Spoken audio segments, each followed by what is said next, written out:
Parliament ఎన్నికల సందర్భంగా వనపర్తి మండలం పెద్దగూడెం కడుకొండ గ్రామాల్లో మాజీ మంత్రి సింగల్ ఎన్నికల ప్రచారం ఉపాధి హామీ కూలీలతో సమావేశమై కాంగ్రెస్ ప్రభుత్వం ఇచ్చిన హామీలను నేటికి నెరవేర్చలేదని, కాంగ్రెస్ ఓటేస్తే కొత్త జిల్లాలను మొత్తం రద్దు చేసే ప్రయత్నం అన్నారు.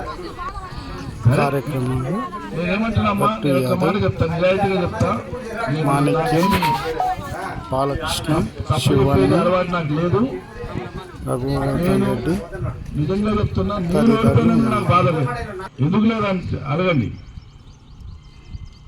2018లో ఎమ్మెల్యే ఓట్లు వస్తాయి, దాంట్లో నేను నిలబడి నేను మంత్రి అవుతా అని 24 ఏళ్ల కింద నేను జెండా పట్టలేదు. తెలంగాణ జెండా తెలంగాణ రావాలి, వచ్చిన తెలంగాణలో రేపు ఎట్లన్నా అవుతుంది అనుకున్నాం. అవకాశం వచ్చింది, తెలంగాణ వచ్చింది, తెలంగాణలో నిలబడే అవకాశం వచ్చింది. నిలబడ్డా మొదటిసారి నన్ను కేసీఆర్ మంత్రి చేసిండు, అది కూడా సేద్యం మంత్రిని చేసి.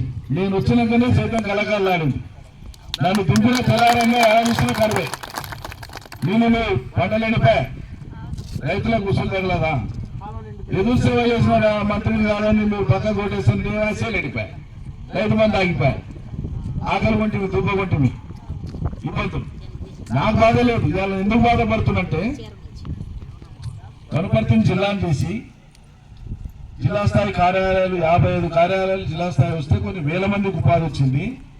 జిల్లా అయినందుకు వనపర్తిలో వేల మంది వచ్చి స్థిరపడుతున్నారు. వాళ్ళు స్థిరపడితే కొత్త ఇండ్లు అవుతున్నాయి. కొత్త ఇండ్లు అయితే పని వస్తుంది, లాట్లకు పని వస్తుంది, రియల్ ఎస్టేట్ పెరుగుతుంది. ఒకప్పుడు వనపర్తి ఎట్లుండే, ఇవాళ ఎట్లుంది?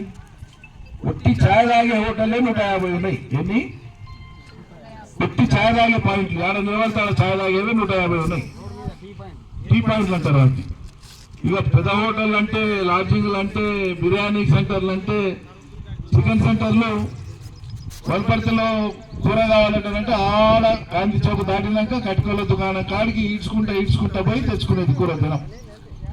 ఇప్పుడు నువ్వు ఏడ చూసినా బజార్ల పూర్తి చికెన్ సెంటర్లు, మటన్ సెంటర్లు, తెలుగు మంది తింటున్నారు. ఎందుకు తింటున్నారు? పని చేసుకోనికే చేతికి పని దొరుకుతుంది. పని చేసుకుంటే, కష్టం చేసుకుంటే పెళ్ళ మౌడు ఇంత మిగులుతుంది. ఊరికే సంపాదించి ఎవరికి పెడతాం? అసలు ఎక్కల కష్టం పోగా తిందాం, మంచిగా తిందాం, కైగా తిందాం, మన పిల్లలు చదివించుకుందాం అనేటువంటి స్ఫుర జనానికి వచ్చేది మంచిది, సంతోషం. ఇవాళ ఏమైంది? నేను ఇన్ని కాలేజీలు తెచ్చిన, మెడికల్ కాలేజ్ తెచ్చిన. పేద పిల్లలకు మెడికల్ చదువు అంటే, డాక్టర్ అయ్యే చదువు అంటే మొత్తం తెలంగాణలో 3 కాలేజీలు ఉండే. హైదరాబాద్లో 2, వరంగల్లో 1. అటువంటిది ఇలా వనపర్తిలో మెడికల్ కాలేజ్ తీసుకొచ్చి పెట్టినాం పేద పిల్లల కోసం.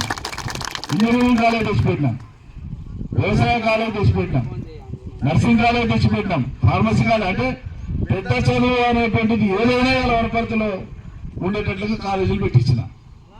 ఇప్పుడు ఇవాళ ఉంటాం, రేపు ఉంటాం. 4 ఏళ్ళు అయితే మీరు ఉండాలి, నేను ఉన్నాను. మీకంటే ముందే నేనే పోతాను, మీకంటే వయసులో పెద్ద ఉన్నాను. మాట చెప్తున్నా. ఎవరైనా పోయేదే. కానీ పోయిన 100 ఏళ్ళకైనా నేను పెట్టిన కాలేజీలు ఉంటాయి కదా, నేను తెచ్చిన నీళ్లు ఉంటాయి కదా, నేను ఎట్లా ప్రాజెక్టులు ఉంటాయి కదా.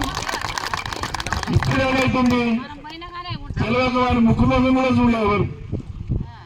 కేసీఆర్ సర్కార్ వద్దనుకున్నారు. మీరు ఎవరు ఓటేసాడో దాని వారి ముఖం చూసి రామ్మ మీరు ఎవరన్నా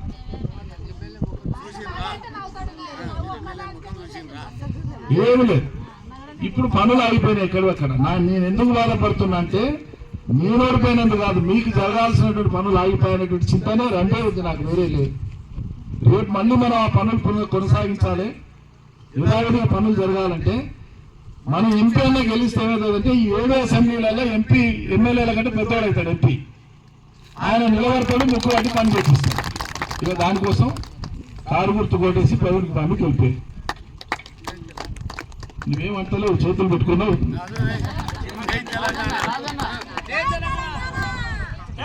సరే, ప్రతి ఊళ్ళో పాటలు కానీ ఏదో చేయించలేదు, నేను చేపించిన. మీరు వచ్చే మాట కూడా నేను చెప్పించింది. ఇంకో మాట ఏంటంటే, వాళ్ళు చెప్పింది ఒకటి, ఇప్పుడు అమలు చేస్తారు. మాట తప్పింది, అయిపోయింది. వాళ్ళు ఏందో తేలిపోయింది, మీకు కూడా అర్థమైపోయింది. ఇది కాక ఇంకో ముచ్చట, ఇంకో ప్రమాదం ఉంది, మీకు తెలవాలి. ఇంకొక ప్రమాదం ఉంది, అదొకటి వినండి. ఏందా ప్రమాదం? ఇప్పుడు మనం చేసినాం కొత్త జిల్లాలు చేసి 8 ఏళ్ళ 8 ఏళ్ల కింద దసరా పండుగ నాడు ఓపెన్ చేసినాం కొత్త జిల్లాలన్నీ బ్రహ్మాండంగా నడుస్తుంది. కలెక్టర్లు కట్టినాం, ఎస్పీలు కట్టినాం, అన్ని కార్యాలయాలు జోరుదారుగా నడుస్తున్నాయి. ప్రజలకు కొత్త జిల్లా అయింది కాబట్టి దగ్గరైంది. ఇవి తీసేసి మళ్ళీ ఇంకట్లాగా పాలమూరు జిల్లా ఉండాలి, ఆ ఒక్కటే పెడతాం, మిగతా తీసేస్తాం అంటున్నాడు ఇప్పుడు గెలిచిన ముఖ్యమంత్రి. అంటే మీరు ఓటేస్తే కాంగ్రెస్ కు జిల్లా సమర్పణ అర్పించుకున్నట్లు కాంగ్రెస్ అర్థమైంది అని చెప్పింది. ఏమంటలేరు, జిల్లా తీసేస్తారట. పోనా పోనా జిల్లా పోనా? ఇంకో మాట, రేపు ఓట్లు అన్నాక ఏ పార్టీ వాళ్ళని వస్తారు, ఏ నాయకులన్నీ వస్తారు, తప్పేం లేదు. నేను వచ్చినా ఒక అబద్ధం కూడా లేకుండా ఉన్నది చెప్పిన మీకు. రేపు వాళ్ళు వస్తే మీరు ఏమడగంటే అంత బాగానే ఉందా, 5 నెలల కింద మీరు వస్తేనే ఓట్లు వేస్తాం కదా, ఏమేం చెప్పినావో గుర్తుండడానికి కానీ అడగండి. ఇప్పుడు నేను చెప్పిన వర్షంగా వాళ్ళు చెప్పినవి కదా, నేను చెప్పినవి కాదు కదా. బంగారాన్ని ఇస్తా అని చెప్పాలి, 500 ఓట్ల బోనస్ నేను ఇస్తా అని చెప్పాలి, 15,000 రైతు మంది నేను ఇస్తా అని చెప్పాలి కదా. ఆ అబద్ధాలు చెప్పి మళ్ళీ నీకు సిగ్గు లేదా, మళ్ళీ మమ్మల్ని వచ్చి అడుగుతున్నావు, మాకు తెలిసిపోయే ఎవరికి వెళ్ళాలని మీరు గట్టిగా మూతి మీద కొట్టినట్టు చెప్పాలి.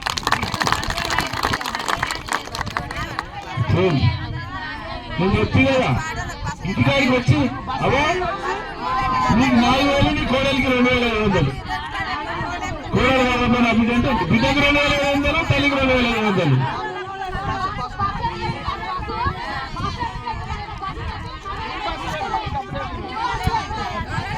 మీ ఊరు దవాఖానా బాగా నడుస్తుంది, మంచిగా నడుస్తుంది, ప్రజలకు సౌకర్యంగా ఉందని చెప్పి నేను స్వయంగా మీకు దవాఖానకు అంబులెన్స్ నేను ఇప్పించిన. 7 అంబులెన్స్ ఇప్పించిన, సర్కారు కాదు, నేను ఇప్పించిన వ్యక్తిగతంగా 7 అంబులెన్స్లు ఇప్పించిన.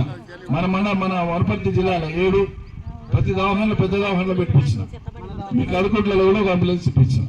నేను ప్రజల కోసం తాపత్రయపడి చేసిన, ఓట్ల కోసం చేయలే. రేపు కూడా ఓట్ల కోసం నేను మాట్లాడాను. యథార్థాలు చెప్తున్నా, మీరు అర్థం చేసుకోండి. ఇది మీ జీవితాలు, రేపైనా మనకు మేలు జరగడం కోసమే ఆలోచించాలని చెప్పి మిమ్మల్ని అందరినీ కొడుతూ సెలవు. అంత బాగానే ఉంది, అమలు అయిపోసారని ఒక్కరంటలేరు, ఎండకొస్తూ సారని.